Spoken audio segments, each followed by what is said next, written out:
prospective passengers a place to sit and endure the long waits. Travel posters along the walls provided a brief distraction. He focused next on the lighting, noticing the station had switched to LEDs.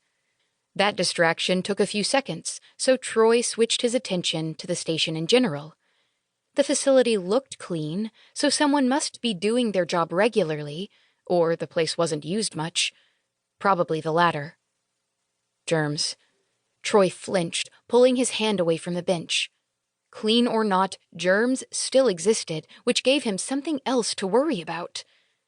Troy accepted the fact that germs were everywhere, so his only option was to mitigate his exposure. He shuddered at the thought. He wanted to wash his hands minutes ago, but his fear of the train overrode his fear of germs. He sighed. Intellectually, his fears were absurd, and that knowledge helped keep him sane. The enclosed train station was empty except for his 3 friends sitting next to him and a young woman sitting alone on the opposite end of the platform. Her back to them, she listened to something on her headphones. Troy returned his attention back to the station. He wondered why any train would bother to stop here. Their town was a farming community with barely enough people to sustain the fields. Seriously, who needs to take a train to or from this depressing place?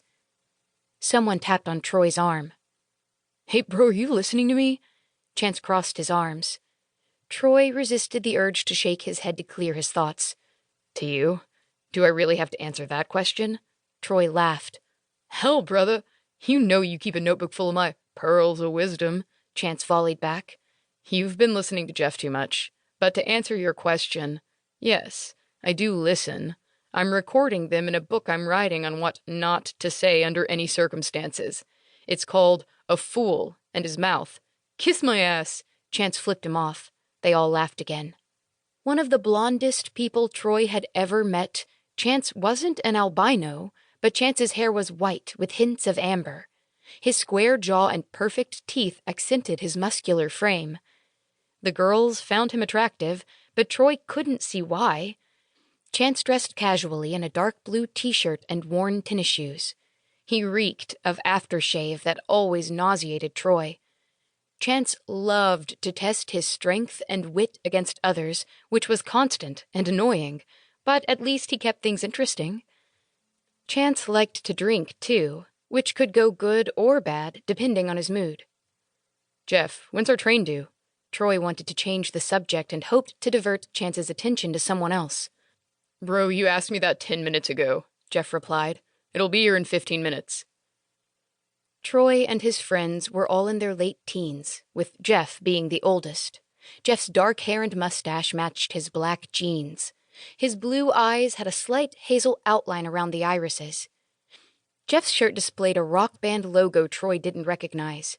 The shirt was blood red with several small, dark-colored skulls. Troy's thoughts drifted back to their vacation. He sighed, looking up. Why did I agree to this? Troy's excitement for the trip died early. He and his 3 friends were heading to New Orleans for a week-long excursion. They decided to take the train because Lakin won a contest that included his train fare. Lakin's plan to take them along seemed like a great idea at first. Now, the vacation reeked of danger, excessive costs, and a lot of wasted time. Like sitting around, for example, waiting for a train derailment or toxic fumes to kill them. Troy's shoulders slumped. Why do I worry about these kinds of things? Troy, you've got to cheer up, man. Lakin tried to lighten Troy's mood. This is going to be a great trip. Buck up, brother. I'm personally going to make you have fun this weekend. That's what friends are for. Lakin wore a solid red shirt and a pair of faded blue jeans. His curly brown hair, kept intentionally tousled, gave him a boyish charm. Lakin's eyes sparkled with a hint of sapphire. He possessed a kind spirit that everyone liked him for. He was someone who'd do anything for anyone, especially his friends. This is about as cheerful as I'm going to get. I could be— Bro, Chance interrupted. How about I make you a bet?